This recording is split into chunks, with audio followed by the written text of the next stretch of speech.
এবং দ্বিতীয়, সে প্রভুকে গ্রহণ করার পরে প্রথম চিহ্ন সে বাপ্তিস্ম গ্রহণ করে।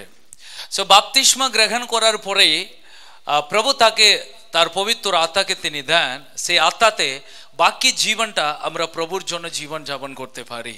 তো প্রভু যীশু যখন তিনি নিজেও বাপ্তিস্ম নিলেন, তিনি যোহনের কাছে থেকে বাপ্তিস্ম নিয়েছিলেন। যখন যোহন কাছে থেকে তিনি বাপ্তিস্ম নিয়ে উঠলেন, তখন স্বর্গ থেকে পিতা তাকে বলেছিলেন, এটা আমার পুত্র, এর উপরে আমি খুব সন্তুষ্ট। এবং একটা কাবুতর পায়রা পবিত্র আত্মার রূপে যীশু খ্রিস্টের উপরে নেমে এলো। তার মানে যীশু পবিত্র আত্মাতে পূর্ণ হয়ে, আমরা মাতি পুস্তকাতে 4 দেখতে পারি, তিনি পবিত্র আত্মায় পূর্ণ হয়ে তিনি মরুভূমিতে উপবাস প্রার্থনা করতে গেলেন। হ্যাঁ, 40 দিন তিনি উপবাস প্রার্থনা করলেন। এবং 40 দিন উপবাস প্রার্থনা করে তিনি যখন দিন শেষ করলেন, শয়তান যীশুকে এসে পরীক্ষা করেছিল। যীশু যদি পবিত্র আত্মাতে পূর্ণ না হতেন, শয়তানের সামনা তিনি হতে পারতেন না। শয়তান তাকে পরীক্ষা করেছিল। সেই পরীক্ষাটাকে কিভাবে যীশু জয় করেছিলেন? কারণ তিনি সাধারণভাবে নয়, পবিত্র আত্মা তার মধ্যে ছিল, সেই পবিত্র আত্মা তাকে বাক্য জুগিয়ে দিয়েছিল, তাই তিনি শয়তানকে জয় করেছিলেন। সো খ্রিস্টীয় জীবন তেমনি, আপনি বাপ্তিস্ম নেওয়ার পরে পবিত্র আত্মাতে আপনাকে ভরপুর হতে হবে। ঈশ্বর তিনি ট্রিনিটি ঈশ্বর, তৃতীয় পিতা, পুত্র এবং পবিত্র আত্মা। সো 3 জনেই আমাদের জীবনে গুরুত্বপূর্ণ ব্যক্তি। সো যীশু আমাদেরকে পৃথিবীতে এসে জীবনের পথ দেখিয়ে গেছেন। যখন পুস্তক 14 তিনি বলেছিলেন, আমি পথ, আমি সত্য, আমি অনন্ত জীবন, আমার দ্বারা না এলে কেউ স্বর্গ রাজ্যে প্রবেশ করতে পারবে না। তো একটাই পথে পৃথিবীতে আপনার জীবনের, আপনি যদি জীবন পেতে চান, প্রভু যীশু ছাড়া আপনাদের কাছে অন্য কোনো রাস্তা নাই। আজকে আপনি দুঃখিত হতে পারেন, আজকে আপনি নিরাশার সম্মুখীন থাকতে পারেন, আজকে আপনি কষ্টের সম্মুখীন থাকতে পারেন, কিন্তু আপনার কাছে সুখবর আছে, প্রভু যীশু আপনার জন্য একটা উত্তম দরজা খুলে রেখেছেন। তিনি বলেছিলেন, আমি দ্বার, আমার মধ্যে দিয়ে তুমি প্রবেশ করলে তুমি জীবনের যাবতীয় জিনিস তিনি আমাদেরকে প্রদান করবেন। আমেন। সো প্রভু যীশুই পথ, তিনি সত্য, তিনি অনন্ত জীবনও তিনি। সো তাই তিনি যখন এই পৃথিবীটাকে ছেড়ে গেলেন, তিনি তার পবিত্র আত্মাকে তিনি দান করে গেলেন। কারণ তিনি বলেছিলেন, আমি যাওয়ার ভালো, আমি না গেলে পবিত্র আত্মা তোমাদের কাছে আসবে না। পবিত্র আত্মা একটা সহায় ঈশ্বরের দ্বিতীয় ব্যক্তি, তিনি আমাদেরকে মণ্ডলীকে দেওয়া হয়েছে যেন প্রত্যেকটা বিশ্বাসী, প্রত্যেকটা সন্তান ঈশ্বরের আত্মা দ্বারা এ পৃথিবীতে পরিচালিত হোক। 2 রকমের আত্মা। মন্দ আত্মা একজনকে মন্দ পথে নিয়ে যায়, পবিত্র আত্মা একজনকে পবিত্র পথে নিয়ে যায়। পবিত্র আত্মা তাকে ঈশ্বরকে ভালোবাসতে তাকে সেই পথে নিয়ে যাবে। পবিত্র আত্মা তাকে নিয়ে যায় প্রভুর পছন্দ অপছন্দটাকে যেন সে বুঝতে পারে। পবিত্র আত্মা তাকে শক্তি জুগিয়ে দেয়, যাতে যেন ওই বাকি সারাটা জীবন ও মণ্ডলীর সঙ্গে এবং এই পৃথিবীতে থেকে ওই একটা ভালো ঈশ্বরের সন্তান হয়ে যেন থাকতে পারে। প্রিয়, আপনার জীবনে আপনি অনেক দুঃখ, কষ্ট, দুর্বল ব্যক্তি হতে পারেন, কিন্তু প্রভু আপনাকে তার আত্মা দেন যাতে আপনি শক্তিশালী হন। সেই শক্তিতে আপনি এই পৃথিবীতেও একটা ভালো সন্তান হবেন, ভালো ব্যক্তি হবেন এবং ঈশ্বরের জন্য একটা উত্তম জীবন যাপন করতে পারেন। এই পৃথিবীতে বেশিরভাগ মানুষ ঈশ্বরকে কি করলে ঈশ্বর ভালোবাসে, কি করলে ঈশ্বরকে আমি সন্তুষ্ট করতে চাই, ও জানতে পারে না। কেন জানতে পারে না? কারণ ও এমনি জানতে পারে না, কারণ তার অন্তরে ঈশ্বরের আত্মা প্রয়োজন। তো তার জন্য যীশু বারবার তিনি বলে দিয়ে গেছিলেন, শিষ্যদেরকে বলেছিলেন, তোমরা জেরুজালেমে থাকো, তুমি জেরুজালেমে অপেক্ষা করো এবং তোমরা প্রার্থনা করো।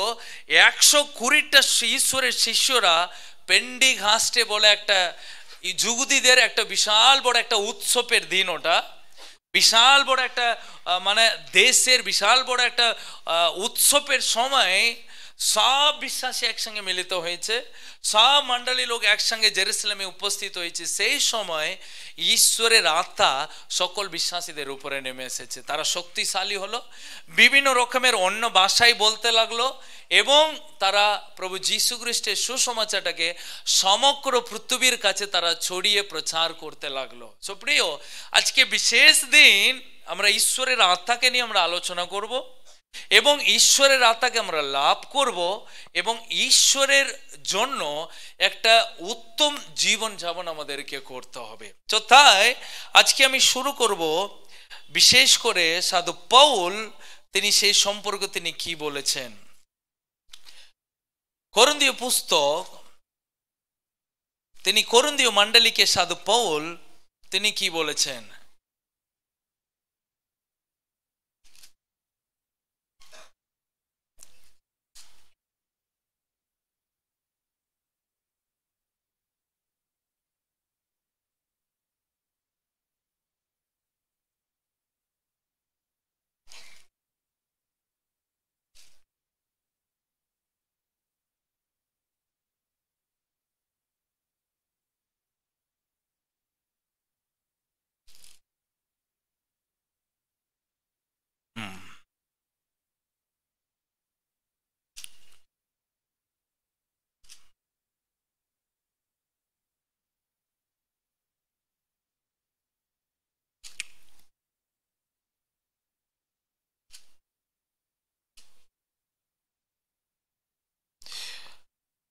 প্রথম করিন্থীয়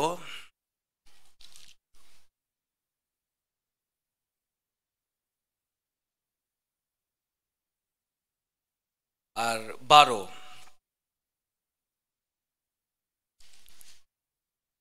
প্রথম করিন্থীয় অধ্যায় 12, সেখানে সাধু পৌল পবিত্র আত্মার বরদানের সম্পর্কে তিনি কি বলেছেন।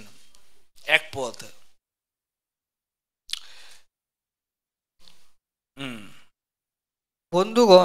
বন্ধুগণ আমি চাই বিভিন্ন আত্মিক বর সম্পর্কে যেন তোমাদের সম্যক জ্ঞান থাকে।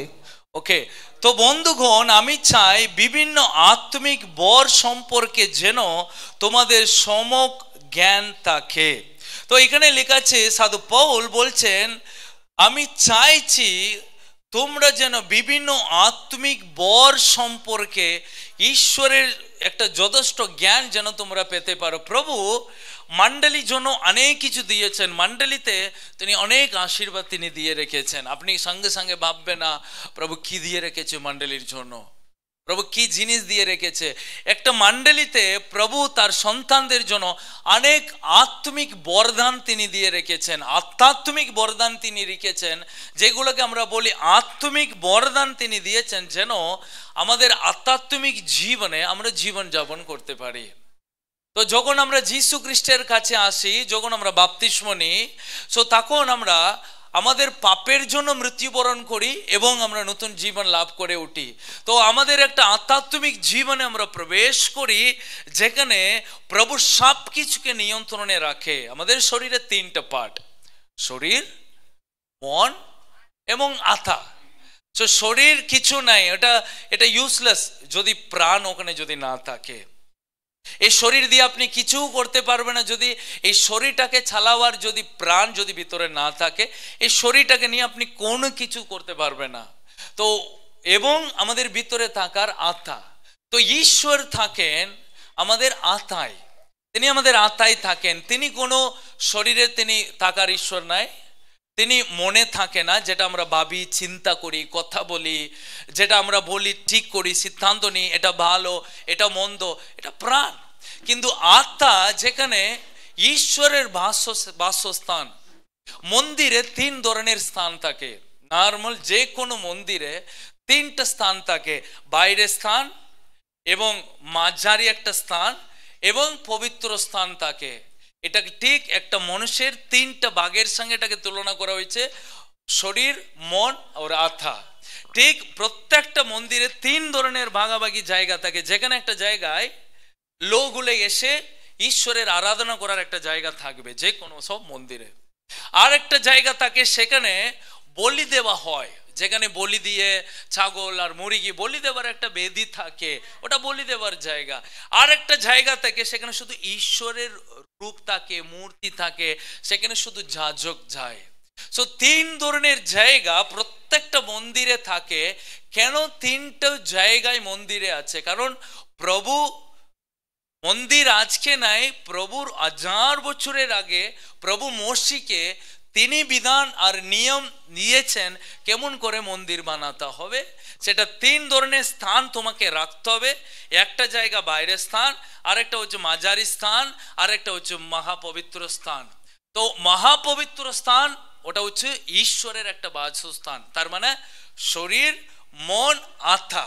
তো মহাপবিত্র স্থান শুধু ঈশ্বরে থাকতে পারে, ওখানে অন্য কেউ থাকতে পারে না। তো ঠিক তেমনি এই শরীর, মন, আত্মায়, ওই আত্মার জায়গাতে আর কেউ নাই, ওখানে ঈশ্বরের বাসস্থান। আপনি বুঝবেন একজনের ভিতরে ঈশ্বর না থাকলে মানুষ পশু হয়ে যায়। আপনি ভাবেন মানুষ যখন বন্দুক মেরে লোকদেরকে মেরে দিচ্ছে, যখন লোক বিভিন্ন রকমের মারধর করছে, আপনি দেখছেন লোক কেউ লোহা রাড দিয়ে রাস্তায় মারপিট করছে, কেন? ভিতরে ঈশ্বর নাই, তার আত্মা একদমই অন্ধকার। ঈশ্বর থাকার জায়গায় আত্মা, সেখানে ঈশ্বর যদি না থাকে মানুষ নিজেকে মনুষ্য বলে ভাববে না, ও এমন আচরণ করবে, ও নিজেকে অনেক ভয়ঙ্কর রূপ দেখাবে। কারণ ঈশ্বরের বাসস্থানে ওই মহাপবিত্র স্থান, ঈশ্বর ওখানে থাকে। তো ঈশ্বর যখন ওই জায়গাতে থাকে, সেখানে ঈশ্বরের আত্মা ওখানে থাকে। তো সেই আত্মা আমাদেরকে পরিচালনায় করে দেয় আমাদেরকে কেমন করে জীবন যাপন করতে হয়। আমরা প্রত্যেকটা জীবনের বিষয়টাকে আমরা আমাদের জ্ঞান দিয়ে আমরা সামলাতে আমরা চেষ্টা করি। প্রভু, এটাকে আমি এইভাবে করব, আমি এটাকে এইভাবে ভাববো, আমি এইভাবে থাকি। প্রিয়, কিন্তু আপনি যদি ঈশ্বরের জন্য ঈশ্বরের সন্তান রূপে জীবন যাপন করেন, আপনাকে আধ্যাত্মিক ভাবে জীবন যাপন করতে হবে। তো সাধু পাউল এখানে তাই বলছেন, আমি চাই বিভিন্ন আত্মিক বর সম্পর্কে যেন তোমাদের সমজ্ঞান থাকে। কি সম্পর্কে? সবাই বলি কি সম্পর্কে? আত্মিক বর সম্পর্কে। আধ্যাত্মিক পৃথিবীতে জীবন যাপন করতে একটা আধ্যাত্মিক বরদান আমাদেরকে প্রয়োজন। সেটাই সাধু পাউল এখানে তিনি দিয়েছেন। কি কি আধ্যাত্মিক বরদান থাকে একবার নিচে শুনে, একবার নিচে থেকে আমরা যাই। ওকে, তো 4 পদ থেকে আমরা পড়ব। আত্মিক বর বিভিন্ন ধরনের। আত্মিক বর বিভিন্ন ধরনের, কিন্তু বর যিনি দেন, বর তিনি দেন, সেই আত্মা একই, তিনি সে আত্মা একই। সেবা বিভিন্ন ধরনের, সেবা বিভিন্ন ধরনের, কিন্তু যার সেবা করা হয় সেই প্রভু একই। কাজ নানা ধরনের, কিন্তু যে ঈশ্বর সকলকে দিয়ে সবকিছু করিয়ে নেন তিনি এক। বিভিন্ন ব্যক্তির মধ্যে পবিত্র আত্মা শক্তি বিভিন্নভাবে প্রকাশিত হয়। ভালো করে শুনবেন, এখানে লেখা আছে বিভিন্ন পবিত্র আত্মার বিভিন্নভাবে প্রভু তাদেরকে ক্ষমতার শক্তি দিয়ে থাকেন। পবিত্র আত্মার বরে কেউ জ্ঞান গর্ব ভাষণ দেয়, পবিত্র আত্মার বরে কেউ জ্ঞান বর ভাষণ দেয়, সেই একই আত্মার বরে, সে একই আত্মার বরে কেউ বা প্রকাশ করে, কেউ প্রকাশ করে প্রজ্ঞার নিগড় তত্ত্ব, প্রজ্ঞার নিকট তত্ত্ব। সেই একই আত্মা, সে একই আত্মায় আর একজনকে দেন প্রত্যয়, অন্যজনকে দেন নিরাময়ের শক্তি, অন্যজনকে দেন নিরাময়ের শক্তি, কাউকে দেন অলৌকিক কার্য সাধনের ক্ষমতা, কাউকে দেন অলৌকিক কার্য সাধনের ক্ষমতা, কাউকে দেন নবীর ভূমিকা, কাউকে দেন নবীর ভূমিকা, আবার কাউকে দেন সু এবং কু আত্মা চিনে নেবার শক্তি, আবার কাউকে দেন সু এবং কু আত্মার চিনে নেবার শক্তি, কাউকে দেন বিভিন্ন ভাষায় কথা বলার শক্তি, কাউকে দেন বিভিন্ন ভাষায় কথা বলার শক্তি, এবং কাউকে দেন সেই ভাষার অর্থ বিশ্লেষণ করার বুদ্ধি। কাউকে দেন যেন সেই ভাষার অর্থ বিশ্লেষণ করার বুদ্ধি। এই সব সেই এক আর অদ্বিতীয় আত্মার সাধন করেন। তিনি নিজের ইচ্ছা তিনি মতো নিজের ইচ্ছার মতো বিভিন্ন ব্যক্তিকে বিভিন্ন বরদান করেন। ওকে, তো সাধু পৌল মণ্ডলীকে তিনি বললেন বিভিন্ন প্রভু বরদান দেন, বিভিন্ন আত্মা দেন, বিভিন্ন শক্তি দেন। ওই শক্তিটা কি কি শক্তি দেন তিনি বলছেন। কেউ বলছেন, প্রভু বলছেন নানা ধরনের, কিন্তু সে ঈশ্বর সকলকে দিয়ে সবকিছু করিয়ে নেন। ওকে, 7 পদ থেকে বিভিন্ন ব্যক্তির মধ্যে পবিত্র আত্মা শক্তি বিভিন্নভাবে প্রকাশিত হয় সকলের মঙ্গলের জন্য। ওকে, প্রথমে আমাদেরকে জানতে হবে প্রভু তার আত্মিক বরদান মণ্ডলীতে তিনি দেন আধ্যাত্মিকভাবে জীবন যাপন করতে, যাতে এই পৃথিবীতে যেন প্রভুর একটা উত্তম সন্তান হয়ে প্রভুকে যেন আমরা সেবা করি, যেন আমাদের সমাজের আমরা একটা প্রকৃত ঈশ্বরের সন্তান রূপে জীবন যাপন করি।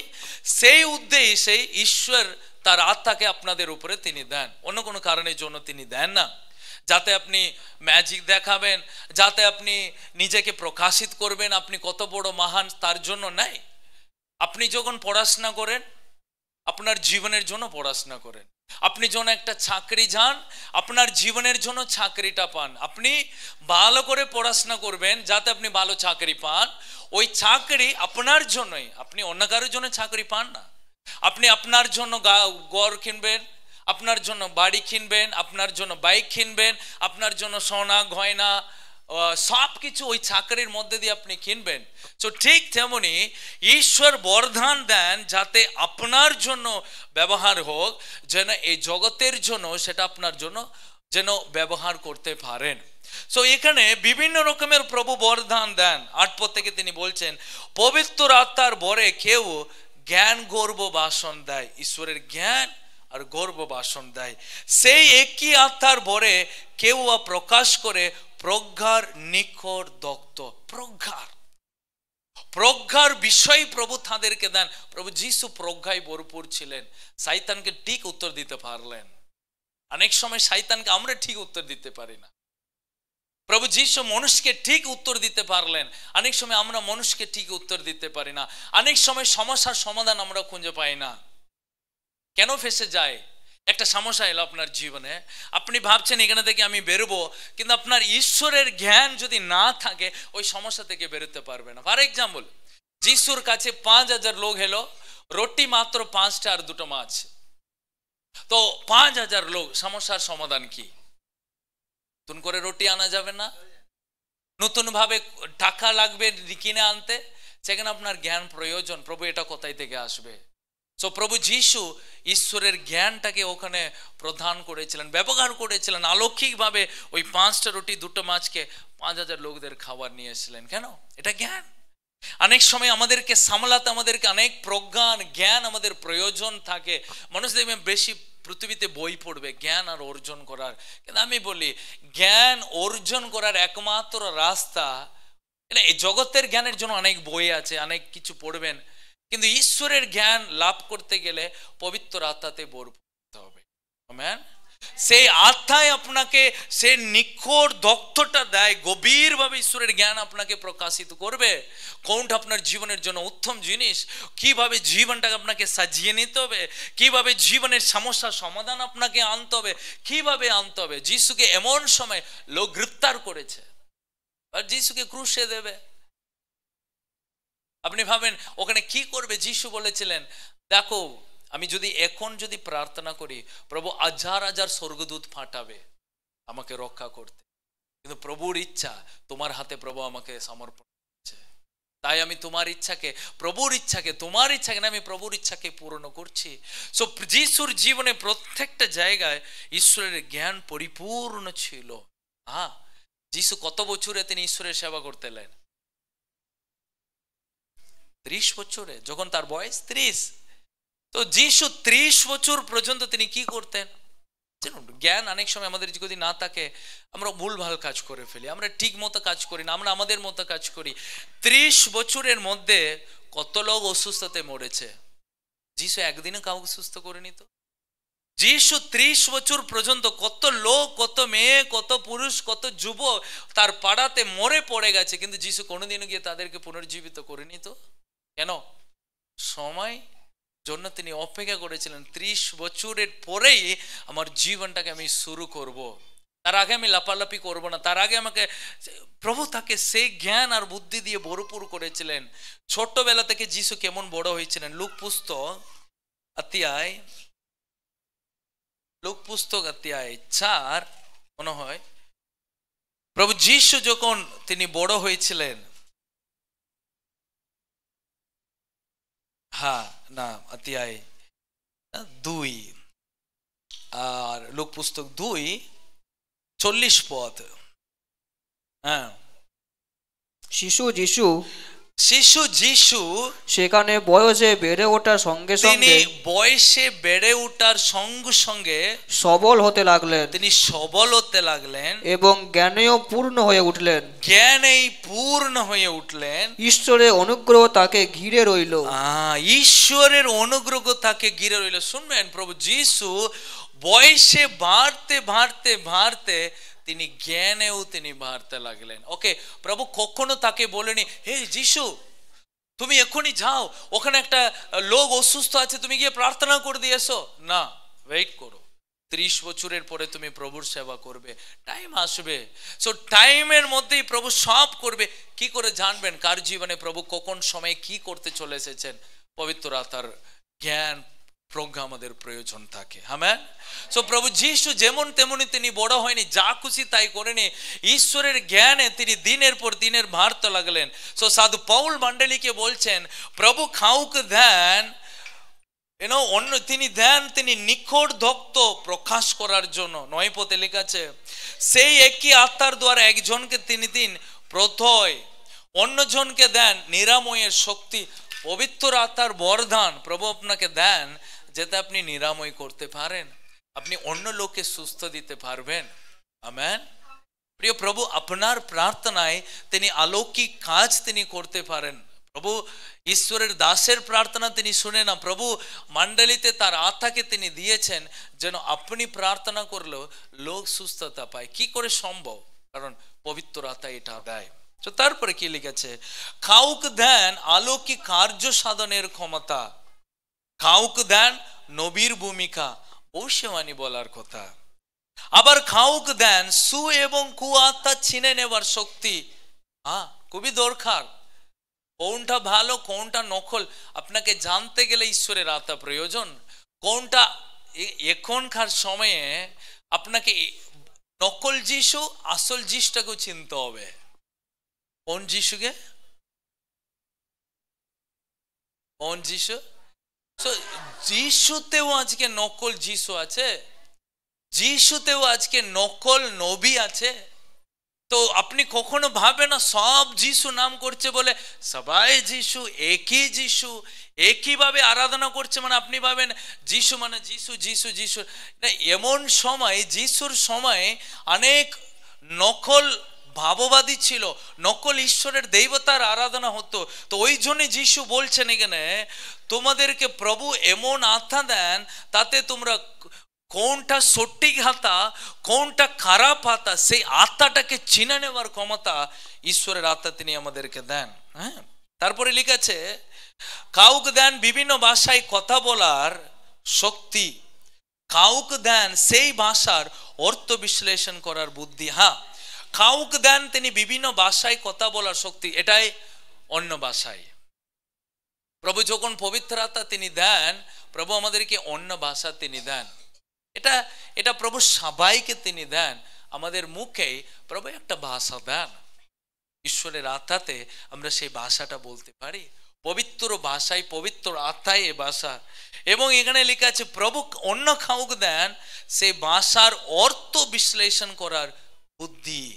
ওকে, নিচে 11 পদ, এসবই সে এক আর অদ্বিতীয় আত্মার সাধন, একই আত্মা অদ্বিতীয় আত্মার সাধন করেন, তিনি নিজের ইচ্ছার মতো বিভিন্ন ব্যক্তিকে বিভিন্ন বরদান করেন। ওকে, সো মণ্ডলীতে প্রভু তার পবিত্র আত্মার বরদান তিনি দেন, সেগুলো আমরা লিস্ট করেছি।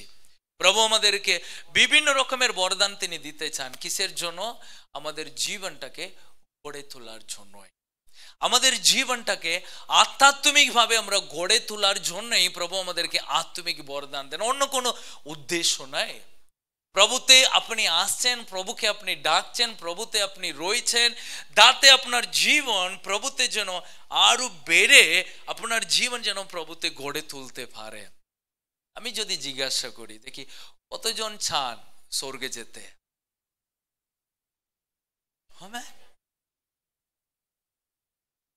কতজন চান প্রভুর সেবা করতে? সবাই চান। কিন্তু আপনি যদি স্বর্গে যেতে চান, আপনাকে বাপ্তিস্ম যথেষ্ট।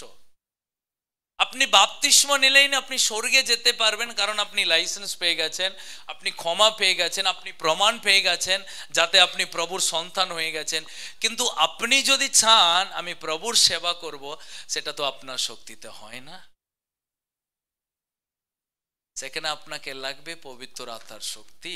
কারণ এখানে যা কিছু লিস্টে দিয়েছে, কারো ভূমিকা বলার, কাউকে নিরাময় করার, কাউকে সুস্থতা দেওয়ার, মন্দ কুয়াতা ছিনে নেওয়ার, বিভিন্ন ভাষা বলার, ভাষা বিশ্লেষণ করার এবং অলৌকিক কাজ সাধন করার, এসবই বাপ্তিস্ম দেয় না, এসবই পবিত্র আত্মা দেয়। তাহলে আপনি যদি চান প্রভুর সেবা করতে, খুব ভালো, সবাই হাত তুলেছেন প্রভুর সেবা করতে, কিন্তু আমি বলি সেই পবিত্র আত্মা আপনার সবার জন্যই আছে, আপনি পবিত্র আত্মাতে প্রভুকে সেবা করতে পারবেন। Hallelujah, hallelujah. তো তাই আমরা এরপরে এটাই শুনবো, এই পবিত্র আত্মাকে আমি কি করে লাভ করব। কেউ অনেকজন লাভ করেছেন, অনেকজনের জীবন বদলে গেছে, অনেকজনের জীবনের অনেক উন্নতি হয়েছে, প্রভু আপনাকে নিয়ে যাচ্ছে। কিন্তু আপনাকে জানতে হবে পবিত্র আত্মাকে আমাকে কেমন করে গ্রহণ করতে হবে, কি করে সেটা সম্ভব। আগে জানতে হবে প্রভু কাদেরকে তিনি পবিত্র আত্মা তিনি দেন। ওকে, তো আমরা বলি যোহন পুস্তক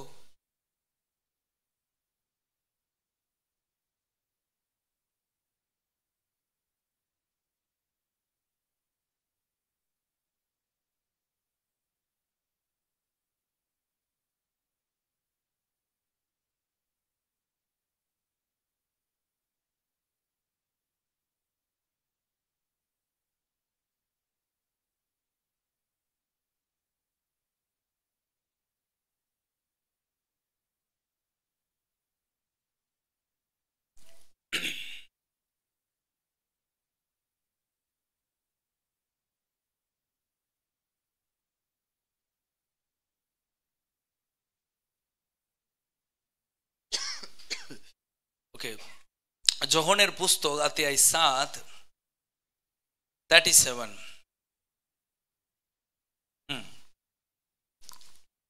উৎসবের শেষ এবং সবচেয়ে গুরুত্বপূর্ণ দিনটিতে যিশু সবার সামনে দাঁড়িয়ে উচ্চ কণ্ঠে বললেন, যদি কেউ তৃষ্ণার্ত হয়, কেউ যদি তৃষ্ণার্ত হয়, সে আমার কাছে এসে পান করুক, সে আমার কাছে এসে পান করুক। আমার উপর যার বিশ্বাস আছে, আমার উপর যার বিশ্বাস আছে, শাস্ত্রে লেখা আছে, শাস্ত্রে লেখা আছে, তার অন্তরে উৎসারিত হবে জীবনদায়ী জলের স্রোত, জীবনদায়ী জলের স্রোত। যিশু এই কথা পবিত্র আত্মা সম্বন্ধে বলেছিলেন, তিনি পবিত্র আত্মার সম্পর্কে তিনি বলেছিলেন, তাকে যারা বিশ্বাস করবে পরে সেই পবিত্র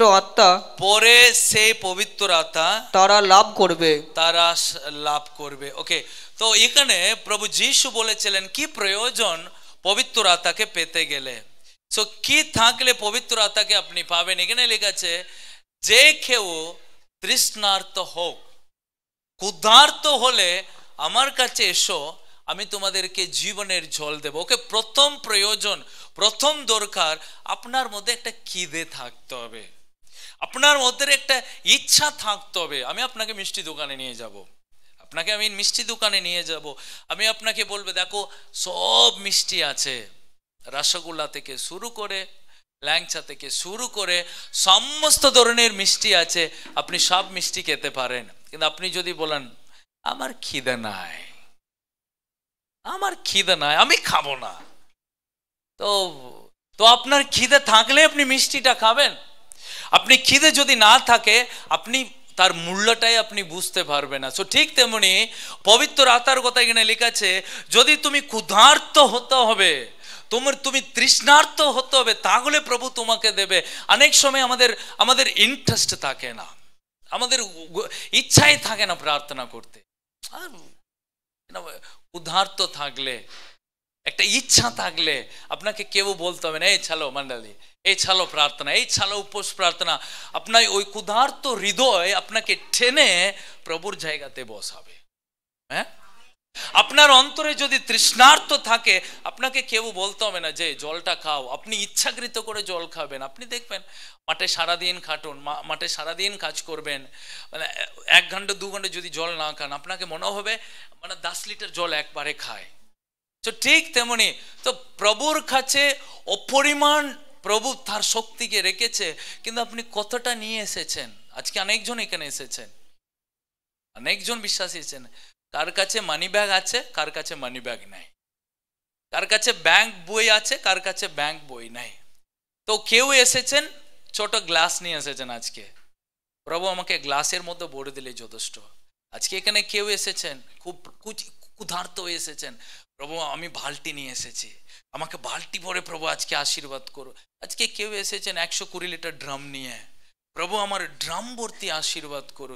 তো আপনার ভিতরে একটা ক্ষুধার্ত থাকতে হবে, প্রভু আমাকে ভরবে তোমার আত্মা দিয়ে, প্রভু আমাকে ভরো, আমি তোমার আত্মাতে ভরপুর হতে চাই। আপনার কাছে ক্ষুধার্ত খিদে যদি না থাকে, আপনার সামনে বিরিয়ানি থাকলেও আপনি ছি করে দেবেন, ফ্রাইড রাইস থাকলেও আপনি ছি করে দেবেন, আপনার কাছে যত চাইনিজ আইটেম যত আপনার সবই থাকুক, খিদে না থাকলে আপনি কি খাবেন? তো প্রভু এখানে বলছেন, প্রভু সবাইকে ডেকে বলছে, এই তিনি বলছেন যদি কেউ যদি তৃষ্ণার্ত হও, কেউ বলেনি, যে কেউ যদি তৃষ্ণার্ত হও, কোথায় এসো? আমার কাছে এসো, প্রভুর কাছে এসো, আমি তোমাকে কি দেব? জীবনের জল আমি তোমাকে দেব। তোমার ক্ষুধার্ত থাকলে আমি দিতে রেডি।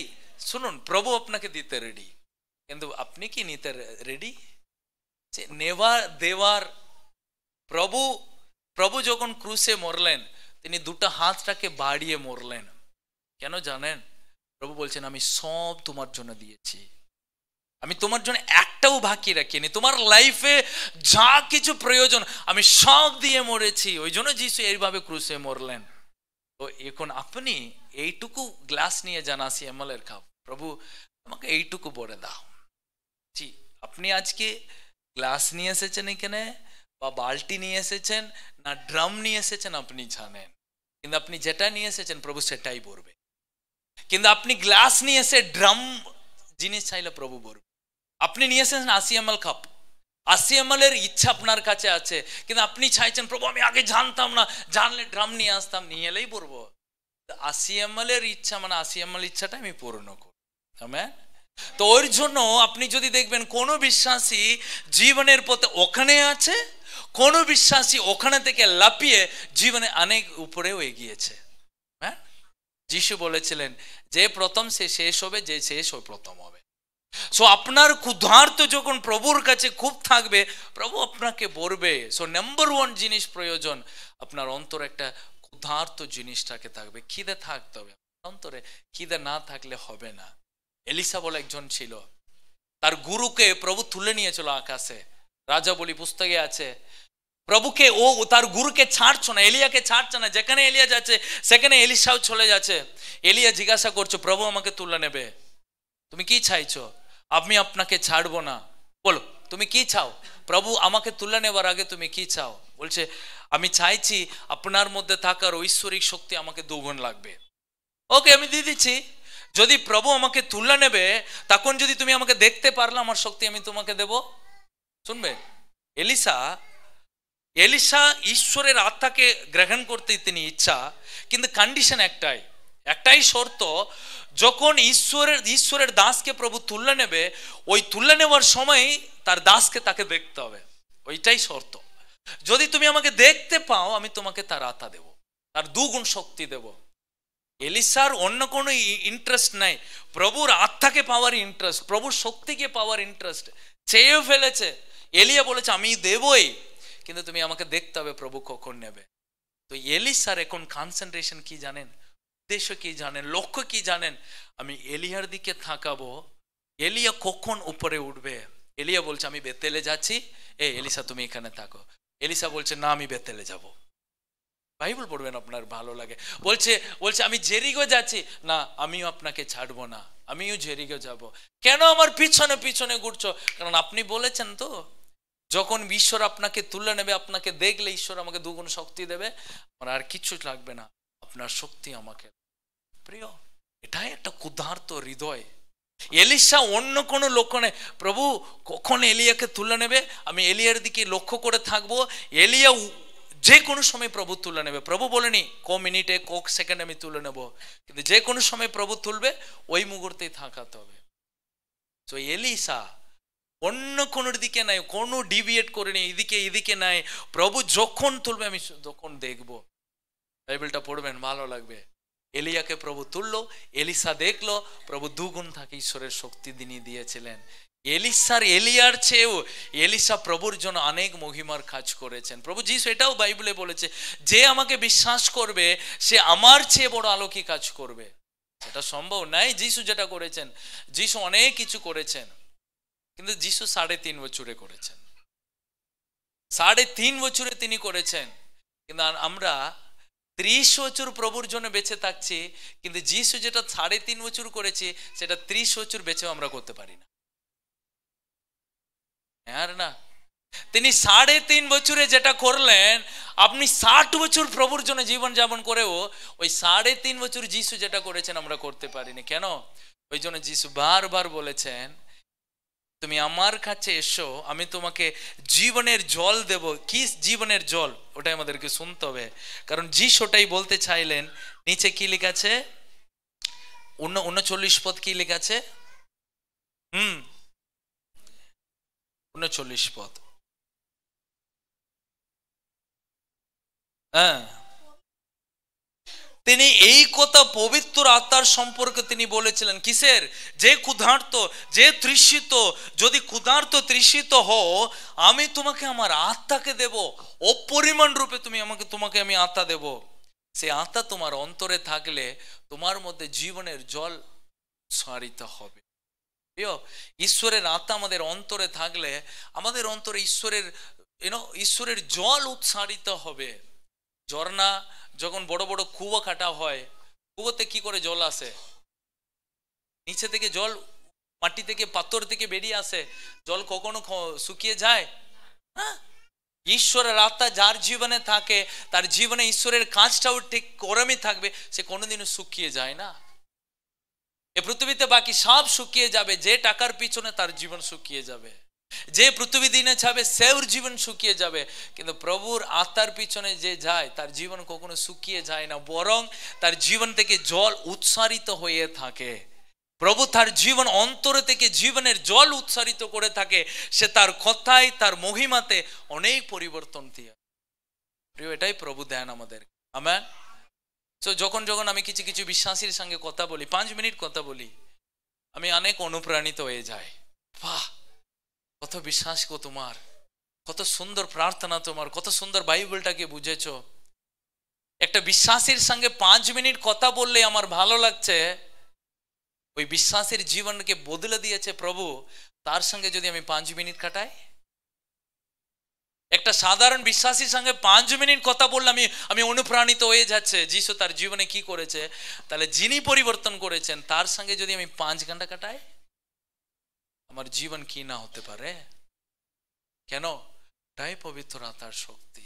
ওই পবিত্র আত্মার শক্তি তিনি আমাকে দিতে পারেন, কিন্তু প্রথম কন্ডিশন, শর্ত এটাই, আপনার ক্ষুধার্ত আছে, ইচ্ছা আছে, প্রভুর জন্য কিছু করার ইচ্ছা আছে, প্রভুর জন্য জীবন যাপন করার ইচ্ছা আছে, প্রভুর জন্য তার মহিমাকে প্রকাশিত করার ইচ্ছা আছে, প্রভু আপনাকে সে আত্মা দেবে। নাম্বার 1, ক্ষুধার্ত হতে হবে।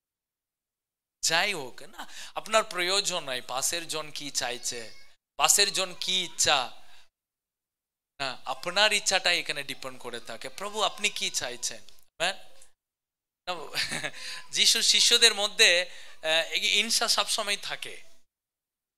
একটা দুটো শিষ্যর মা বলেছে, এই চলো যিশুর কাছে একদিন যাব। তো যিশুর কাছে গিয়ে বলেছে, প্রভু আপনি তো মহান, আপনি যখন আপনার রাজত্বে আসবেন আমার একটা ছেলেকে আপনার ডান পাশে রাখবেন, আমার একটা ছেলেকে আপনি ডান পাশে রাখবেন, হ্যাঁ আমার দুটো ছেলেকে আপনার দুদিকে রাখবেন আপনি যখন মহিমাতে আসবেন। বাকি সবার হিংসা হয়ে গেছে।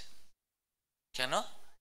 ও আমরা থাকতে তুমি গিয়ে পারমিশন চাইছো প্রভুর মহিমাতে, একজন ডান দিকে থাকবে, একজন ডান ম্যানেজার, একদিন বাম দিকে ম্যানেজার হবে। তো প্রভু যিশু বলেছে, তোমরা কি চাইছো তোমরা জানো না? তোমরা কি আমি যে পান পাত্রতে পান করবে সেই পান পাত্র তোমরা পান করতে পারো? বলেছে, হ্যাঁ প্রভু আমরা পারবো। আমরা যে কষ্টের মধ্যে যাব তুমি কি সেই কষ্টের মধ্যে যেতে পারো? হ্যাঁ প্রভু আমি যাব। যিশু বলছেন তোমরা খুব স্মার্ট, কিন্তু আমি বলছি শোনো, কিন্তু এই অধিকার আমার নাই প্রভু কাকে আমার ডান পাশে রাখবে, আমার কাকে আমার বাম পাশে রাখবে। তোমরা কেউ হিংসা করবে না নিজেদের মধ্যে। তার মধ্যে একটা ইচ্ছা শিষ্যদের, কারণ ওরা চাইছে প্রভুর ডান পাশ আর বাম হাতে যেন থাকি। অনেক সময় আমাকে বলে পাস্টার জোসের ডান হাতে কোনে এই, পাস্টার জোসের বাম হাতে এই, পাস্টার জোসের ডান হাতে সবসময় পাস্টারের সঙ্গে থাকে। মন্ডলীতে আলোচনা হয় না, কুচকুচ করে হয় না? বাইরে লোক নাই গো, আপনারাই করেন। বাইরে লোক নাই, আপনারাই করেন। এই তো পাস্টার জোসের সঙ্গে সবসময় ঘুরছে না, এ দেখে ঘনিষ্ঠ প্রভু পাস্টারের সঙ্গে। তো অনেক সময় বলে, পাস্টার আমার ছেলেকে একটু নেবেন আপনার সঙ্গে। তো আমি কে গো আপনার ছেলেকে নিয়ে ঘুরে বেড়া? আবার ছোট মাল সব থাই তো নিয়ে আছে।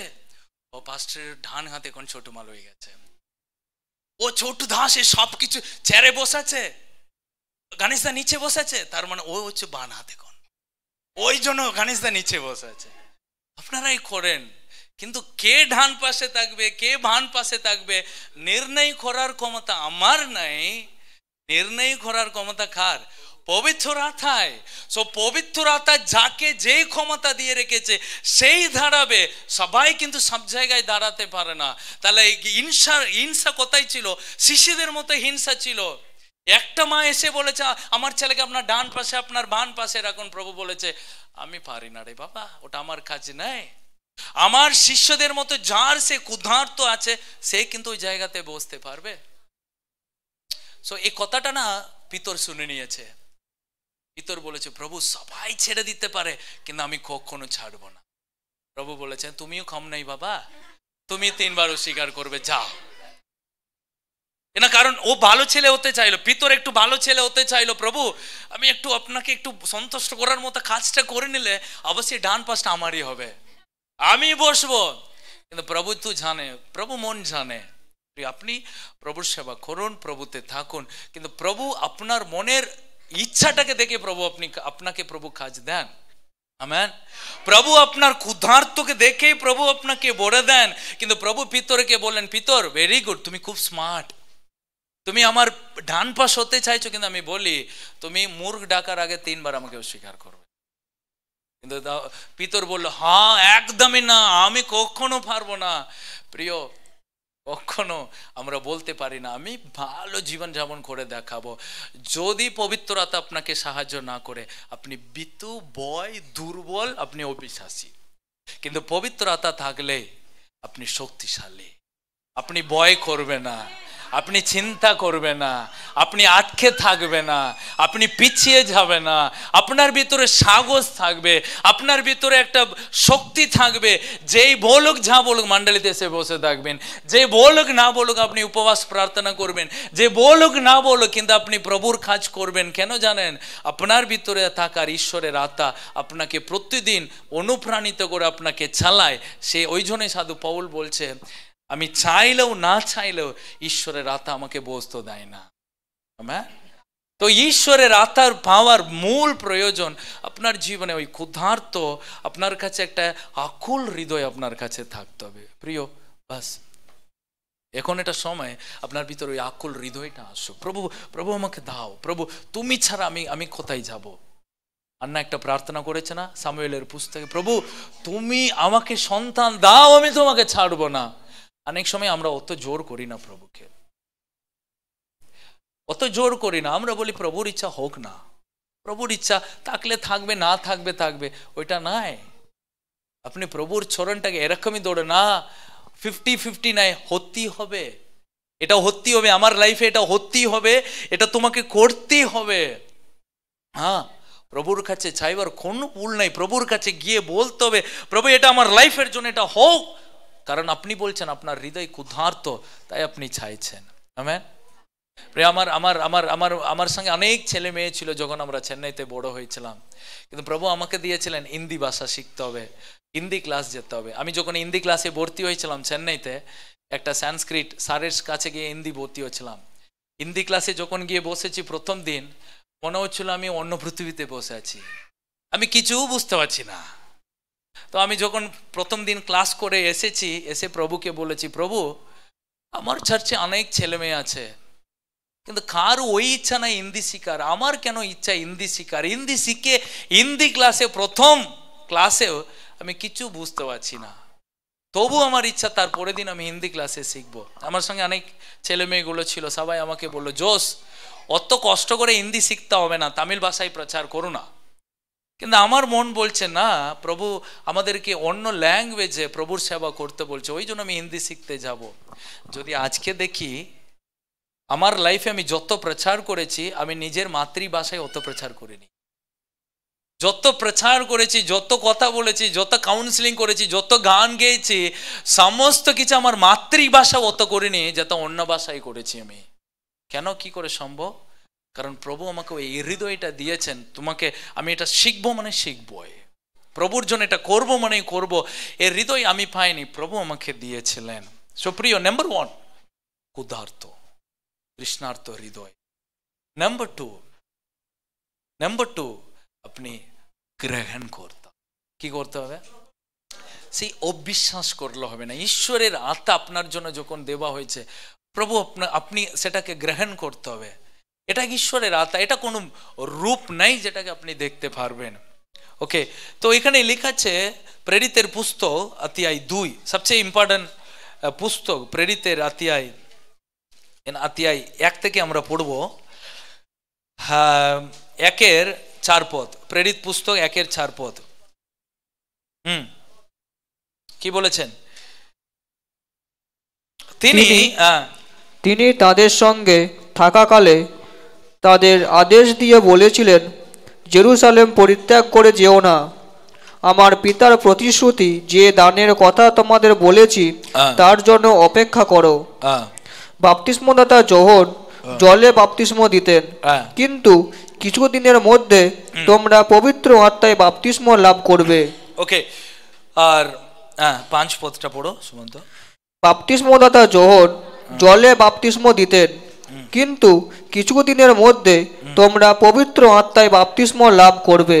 ওকে, তারপরে প্রেরিত শিষ্যরা ওকে 4 পদ। তিনি তাদের সঙ্গে থাকাকালে বললেন, আদেশ দিয়ে বলেছিলেন জেরুসালেম পরিত্যাগ করে যেও না। কোনটাকে ত্যাগ করবে না? জেরুসালেম হচ্ছে ঈশ্বরের মেইন শিষ্যদের বাসস্থান, এটা এরকম মণ্ডলী বলছে তোমরা জেরুসালেম ত্যাগ করে যাবে না। কেন ত্যাগ করব না? কারণ আমার পিতার প্রতিশ্রুত যে দানের কথা তোমাদের বলেছি তার জন্য অপেক্ষা করো। বাপ্তিস্মদাতা যখন জলে বাপ্তিস্ম দিতেন, কিন্তু কিছুদিনের মধ্যে তোমরা পবিত্র আত্মায় বাপ্তিস্ম লাভ করবে। সো কেন জেরুসালেমটাকে তোমরা ত্যাগ করবে না? কারণ তোমরা ওখানে প্রতীক্ষা করবে, অপেক্ষা করো, কারণ প্রভু তার প্রতিশ্রুতি আত্মাকে তোমাদের উপরে দেবে। সো প্রভু তার আত্মাকে তাদের উপরে দেবে, তাই তোমরা জেরুসালেম পরিত্যাগ করবে না। এখন ভাবুন, শিষ্যদের অন্য কোনো রাস্তা নাই, তাদেরকে জেরুসালেমে থাকতে হবে। কিভাবে থাকতে হবে? প্রার্থনায় থাকতে হবে। ঈশ্বরের আত্মা তাদের, কিন্তু তারা কোনোদিনও দেখেনি ঈশ্বরের আত্মা কেমন। ঈশ্বরের আত্মা দেখতে যিশুর মতো, সেটাও তারা জানো না। তাদেরকে শুদ্ধ বলা হয়েছিল জাস্ট তোমরা অপেক্ষা করো। তারা ওয়েট করছে। আমি মনে করি তারা এরকম ওয়েট করছে, কোনো ব্যক্তি আসবে, আমাদেরকে কিছু বলবে, আমাদের কিছু শিখাবে, কিন্তু টোটাল আলাদা, কারণ তারা প্রার্থনায় থাকছে। কি ঘটেছে তখন আর ঘটনা অধ্যায়, কারণ ওকে, সো আমরা 2 অধ্যায় চলে যাই, কারণ সেখানে সেই ঘটনা আছে। 1 থেকে আমরা পড়বো। 2:1 থেকে। 50তম পর্বের দিনে 50তম পর্বের দিনে শিষ্যেরা সকলে এক জায়গায় সমবেত হয়েছিলেন। হঠাৎ প্রচন্ড ঝড়ের আওয়াজ উঠল। প্রচন্ড ঝড়ের আওয়াজ উঠল আকাশে, এবং যে ঘরে তারা বসেছিলেন সেই ঘরটি শব্দে মুখরিত হলো। সঙ্গে সঙ্গে তারা দেখতে পেলেন জিহ্বার মতো অগ্নিশিখা ছড়িয়ে গিয়ে প্রত্যেকের মাথায় অধিষ্ঠান করতে লাগলো। তারা সকলে পবিত্র আত্মায় আবিষ্ট হলেন এবং পবিত্র আত্মা দেওয়ার বাক্য শক্তি অনুসারে বিভিন্ন ভাষায় কথা বলতে লাগলো। ওকে, তারা কোনোদিন পবিত্র আত্মাকে দেখেনি, যিশুকে তারা দেখেছে, কিন্তু যিশু বলেছে তোমরা জেরুজালেম ত্যাগ করে যাবে না, জেরুজালেমে থাকো, অপেক্ষা করো, ঈশ্বরের আত্মা তোমাদের উপরে নেমে আসবে। কারণ তারা বাপ্তিস্মা নিয়েছে জলে ডুবে, কিন্তু এবার বলছে পবিত্র আত্মাই বাপ্তিস্মা নেবে, কিন্তু এটা জলে নেমে নাই, তোমাদের উপরে ঈশ্বরের আত্মা নেমে আসবে। তারা কিন্তু জানো না, তারা শুধু প্রার্থনাই করছে। ওকে, এরপরে কি ঘটনা করছে, প্রচন্ড ঝড়ে, কারণ ওখানে দেখছি ওখানে লেখা আছে প্রচন্ড ঝড়ের আওয়াজ উঠলো। কি উঠলো? ঝড় উঠেছে। কি উঠেছে? হ্যাঁ, আকাশে। কোথায় উঠেছে? আকাশে। এবং যে ঘরে তারা বসেছিলেন সেই ঘরটি শব্দে মুখরিত হলো। আপনি জানেন এটা ভূমিকম্প হচ্ছে, কিন্তু কেউ নাই ভিতরে, ঘর কাঁপছে, আকাশ থেকে প্রচন্ড একটা আওয়াজ হচ্ছে, প্রভুর একটা, বলতে গেলে প্রভু মনে হচ্ছে পৃথিবীটাকে নড়াচ্ছে। মানে একটা প্রচন্ড ঝড়, কিন্তু বৃষ্টি, নো বৃষ্টি, শুধু আওয়াজটাই ঝড়ের মতো আওয়াজ।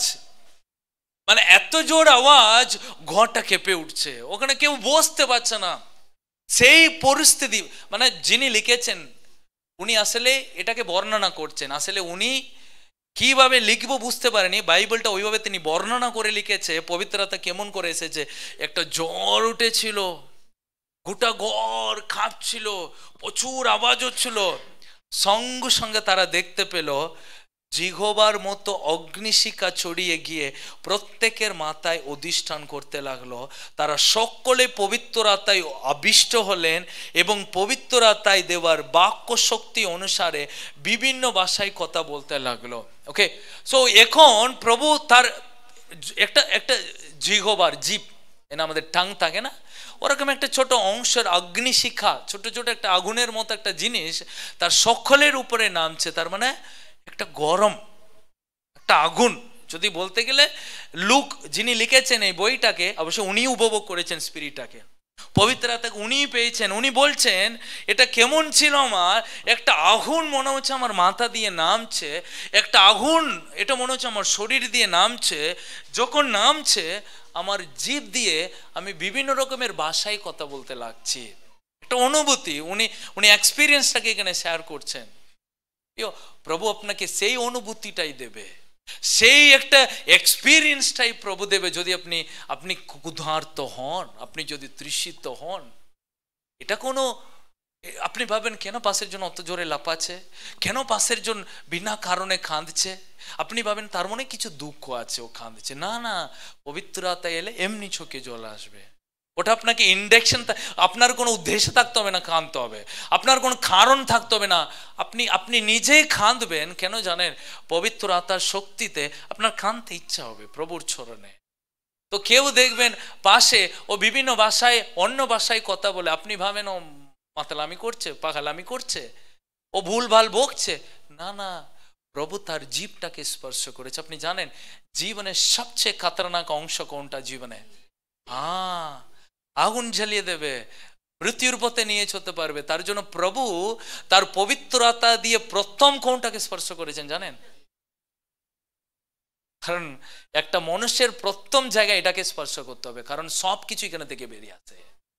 ওর জীবন বরবাদ এখানে থেকে হয়, ওই জীবন সুখ এখানে থেকে হয়, ওর জীবন উন্নতি এখানে থেকে হয়। তার জন্য প্রভু চাইছেন আমি প্রথম জীবটাকে স্পর্শ করব, তাই প্রভু তাই করতে চাইছেন। আপনি বিশ্বাস করতে হবে, এটা বিশ্বাস যে এটা কোনো একটা রূপ আকার তিনি দেখতে পারবে না। আপনি যখন ক্ষুধার্ত থাকবেন, আপনি যখন প্রার্থনা করবেন, আমি জানি না আজকে আকাশ থেকে আওয়াজ হবে নাকি, হতে পারে আওয়াজ হবে আজকে। হ্যাঁ, প্রচন্ড জোরে আমরা আমরা আমাদের ঘর চিৎকারের আওয়াজ শুনতে পারে। স্বর্গদূত এসে এখানে জায়গাটাকে ঘিরে ঘুরে বেড়াতে পারে। প্রভু আপনাদের উপরে তার অগ্নিশিক্ষাকে তিনি ঢেলে দিতে পারে। হ্যাঁ, প্রভু তার আত্মাকে আপনার উপরে ভরপুর দেবে। তখন আপনি ভাষা দিয়ে কথা বলবেন, আপনি কাঁদবেন। হতে পারে আপনার ভিতরে অনেক কিছু অনুভূতি হবে, আপনি এক্সপিরিয়েন্স করতে পারেনি। প্রভু আপনাকে স্পর্শ করবে আপনার হৃদয়কে। প্রভু আপনাকে কিছু দর্শন দেখাবে। প্রভু আপনার সঙ্গে কিছু কথা বলবে। প্রভু আপনাকে মনে হচ্ছে হাতটাকে প্রভু ধরছে, মনে হচ্ছে ঠান্ডা হচ্ছে শরীরটা। এটা লোক অভিজ্ঞতা প্রকাশিত করেছে, কিন্তু আপনার অভিজ্ঞতা আলাদা হতে পারে। আপনি ভাবেন, পাস্টার আমি ঠান্ডা উপভোগ করছি, প্রভু আমার জীবটাকে স্পর্শ করেছে, প্রভু আমাকে মনে হচ্ছে একটা শান্তি দিল, আমি সেটা উপভোগ করতে পারলাম, আমার একটু ভালো লেগেছে প্রার্থনা, আমার মন হালকা হয়েছে, আমার ভিতর অনেক লাফালাফি হচ্ছিল, আমি দাঁড়াতে পারছিলাম না, আমি পড়ে যাচ্ছিলাম। প্রিয়, অনেক কিছু হবে, কিন্তু আজ আপনি কি বিশ্বাস করেন যে প্রভু আপনাকে সে আত্মা দিয়ে ভরলে আপনি নিতে? আপনি কি বিশ্বাস করেন সে আত্মা যদি আপনাকে আজই যদি স্পর্শ করে, আপনি কি তাকে গ্রহণ করতে? সো 3 নম্বর বিষয়, রিসিভ করা। সো আপনি যখন বিশ্বাস করবেন, 3 নম্বর, ওটাকে আপনি রিসিভ করুন, ওটাকে আপনি গ্রহণ করবেন, আপনি পান করবেন। আপনি যখন জল, আঙ্গুরের রস যখন পান করবেন, পবিত্র আত্মাকে পান করুন। আপনি আপনার শরীরটাকে দৌড়ে রাখবেন, আপনি জ্ঞান কথা ভাববেন না, এটা কি, এটা কি জিনিস, এটা কি জিনিস হয়, এটা কি রকম হয়, এটা কেন এরকম করছে, ওরকম নাই। প্রভু বলেছে শিশুর মতো মন হতে হবে। তার মতো, শিশুর মতো মন, বাস 100% আপনি প্রভুকে বিশ্বাস করে নেবেন, আর কিচ্ছু নাই। প্রভুকে শুধু ছেড়ে দেবেন, প্রভু এই যে প্রভু তুমি আমাকে যেমন চাও তেমনি, তুমি যেমন চাও তেমনি তুমি আমাকে বলো। আপনি ঈশ্বরের কাছে থেকে যা কিছু নেবেন, তার আগে আপনাকে বিশ্বাস করতে হবে। কত সপ্তাহ পাঁচটা নানা প্রচার করেছে, বিশ্বাস ছাড়া ঈশ্বরকে সন্তুষ্ট করা যাবে না। বিশ্বাস ছাড়া ঈশ্বরকে, আপনি যদি বলেন আমি ঈশ্বরকে বিশ্বাস করি, তাহলে আপনাকে বিশ্বাস করতে হবে ঈশ্বর আমাকে রাস্তা দেখিয়ে নিয়ে যাবে। আপনি কখনো ভাবতে পারবেন না ঈশ্বর ছাড়া আমি সব করতে পারি, ঈশ্বর আমাকে সাহায্য করবে, আমার জীবনে সব কিছু তিনি পরিবর্তন করবে। বিশ্বাসে আপনাকে গ্রহণ করতে হবে। 3 নম্বর বিষয়, গ্রহণ করুন। সো প্রথম, ক্ষুধার্ত হন। নাম্বার 2, আপনি বিশ্বাস করুন। নাম্বার 3, আপনি গ্রহণ করুন। তো আপনি যদি ক্ষুধার্ত না হন, তাহলে আপনি বিশ্বাস করতেই পারবেন না। আপনি যদি বিশ্বাস ক্ষুধার্ত, যদি আপনি বিশ্বাস যদি না করেন, কিন্তু আপনি গ্রহণ করতে পারবেন না। তো আপনি গ্রহণ করতে গেলে আপনাকে বিশ্বাস করতে হবে, আপনাকে বিশ্বাস করতে গেলে আপনাকে ক্ষুধার্ত হতে হবে। তাহলে ক্ষুধার্ত বিশ্বাস, সেটা আপনাকে ভরপুর করে ভরে দেবে। সেই আত্মা আপনাকে কি করে দেবে, প্রত্যেকটা বিষয় আপনাকে জ্ঞান অর্জন করতে সাহায্য করবে। প্রিয়, ঈশ্বরের আত্মা আপনার জন্য, আজকে দিন আপনার জন্য, আজকে সময় আপনার জন্য। আমি জানি না আপনি কি উদ্দেশ্য নিয়ে এখানে এসেছেন, কিন্তু প্রভু চান আপনাকে একটা আত্মা দিয়ে ভরতে। প্রভু চান সেই পবিত্র আত্মার শক্তি দিয়ে আপনাকে ভরতে হবে। তাই আপনি ক্ষুধার্ত হয়ে যাবেন। বাস, আপনি আপনার জন্য এসেছেন। আমেন। আপনি আপনার জন্য এসেছেন, তাই তো? আপনি আপনার জন্য প্রভুতে এসেছেন। আপনি বলুন, প্রভু তোমার আত্মা দাও, আমি আমি আমি আমি আমি তোমার আত্মাকে লাভ করব, যেতে যেন আমি তোমার সন্তান হতে পারি। প্রভু আমার মতো ক্ষুধার্ত হৃদয় দাও। ওই ওই ওই ইচ্ছাটা আপনার মধ্যে আসতে হবে, এবং আপনি বিশ্বাস করবেন। সবচেয়ে বড় জিনিস ঈশ্বর পছন্দ করে অবিশ্বাস। অবিশ্বাস, অবিশ্বাস কি অবিশ্বাস জানেন? প্রভু এটা করতে পারবে, তাই নাম্বার 1 অবিশ্বাস। কোনটা আপনার জীবনটাকে উপরে উঠতে দেয় না জানেন? অবিশ্বাস। কোনটা আপনার জীবনটাকে সফল হতে দেয় না জানেন? অবিশ্বাস। আপনি কখনো এই অবিশ্বাসকে যদি জীবনে জায়গা দিয়ে ফেলেন, তাহলে আপনি কখনো নিতে পারবেন। আপনি কখনো নিতে পারবেন। আপনি কখনো ঈশ্বরকে মাপতে পারবেন না তিনি কত ঈশ্বর। প্রভু আপনার জীবনটাকে কি না করতে পারে আপনি কখনো ভাবতে পারবে না। আপনি গ্রহণ করার আগে আপনার সব অবিশ্বাসগুলোকে সরিয়ে দেবে। কি কি বাধা দেয় পবিত্র আত্মাকে নিতে? পাপ, সন্দেহ। সো আপনার ভিতরে যদি কোন রকমের পাপের রূপ আর ধারণা থাকে আপনি পবিত্র আত্মা নিতে পারবেন না। কেন জানেন? খালি পাত্রই প্রভু আসবে, কিন্তু পাত্রের ভিতরে কিছু জিনিস থাকলে প্রভু আসতে পারবে না। প্রভু আসতে গেলে একটা জায়গা পরিষ্কার থাকতে হবে। সো আপনার এই পাত্রের ভিতরে প্রভু আসতে গেলে এই পাত্র কিন্তু পবিত্র থাকতে হবে। যা কিছু পবিত্র জিনিস আছে সেটা আপনাকে সরিয়ে দিতে হবে। নাম্বার 2, অবিশ্বাস। অবিশ্বাসের কারণে আপনি চিন্তা করুন, আমি জাস্ট একদিন গল্পটা পড়ছিলাম, এরকম ভাবছি যীশু খ্রিস্টের শিষ্যরা সবাই পবিত্র আত্মা লাভ করেছে, সবাই পবিত্র অভিষেকে লাভ করেছে, কিন্তু একটা শিষ্য দুদিনের আগে, মানে একদিনের আগে, আর কদিন এখানে বসে প্রার্থনা করব, আর কবে পবিত্র আত্মা আসবে, চলো আমি একটু বাড়ি থেকে ঘুরে আসি। সে বাড়ি চলে গেছে, এখানে সবাই পবিত্র আত্মায় ভরপুর হয়ে গেছে। ওই এসে দেখছে সবাই পবিত্র আত্মায় অভিষেকে ভরপুর হয়ে গেছে। ভাবুন, প্রভু সবাইকে পবিত্র আত্মা ভরে গেছে, কিন্তু এখানে সুমন্ত বলছে আর কতক্ষণ এখানে অপেক্ষা করব, চলো আমি একটু গিয়ে কাজটা করে আসি, বিকালে এসে এখানে যোগদান করব, বিকালে এসে প্রার্থনাটা বসবো। কিন্তু ও চলে যাওয়ার সেই মুহূর্তে পবিত্র আত্মা সকলের উপরে নেমে গেছে। ও বিকালে এখানে এসে দেখছে সবাই পবিত্র আত্মায় ভরপুর হয়ে বাসা বলছে, কিন্তু হারিয়ে ফেলেছে। কেন? ভিতরে একটা অবিশ্বাসটা ঢুকেছে, কখন আসবে। প্রিয়, অনেক সময় আমাদের অবিশ্বাসের কারণে আমাদের জীবনে সুস্থতা, উন্নতি, শান্তি, আশীর্বাদ সব হারিয়ে আমরা অনাথ হয়ে বসে থাকছি। কিন্তু প্রভু চান আপনারা অনাথ হয়ে থাকে। প্রভু চান আপনি যেন তার সন্তানের অধিকার নিয়ে সবকিছু যেন পেতে চায়। প্রিয়, তাই আমরা উঠে দাঁড়াবো। এখন সময় প্রভুর পবিত্র আত্মায় ভরপুর হবার। আমি